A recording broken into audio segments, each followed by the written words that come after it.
آیا میدانید باور نداشتن به خود بزرگترین مانع پیشرفت است؟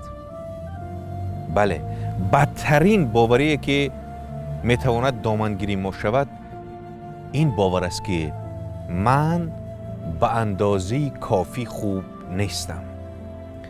این باوری است که تولید احساس حقارت و نابسندگی می کند. فرض را بر این میگذاریم که دیگران از ما بهتر هستند. آنها هم تنها به این دلیل که در حال حاضر در شرایط بهتری از ما قرار دارند.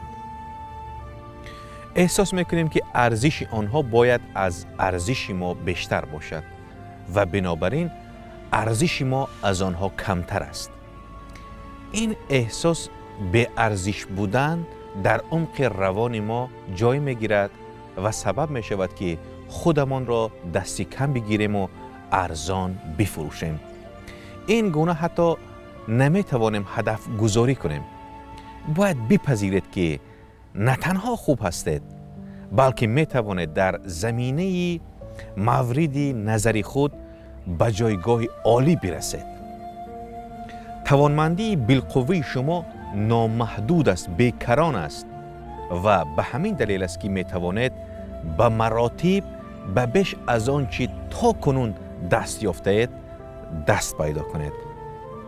یعنی عزیزان، خودتان را دست کم نگیرید.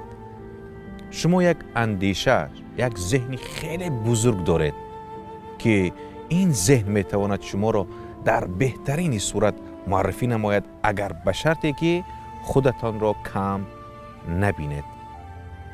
با مرکز خیرات بمانید تا بهترین ها را بخوانید و بهترین ها را بشنوید.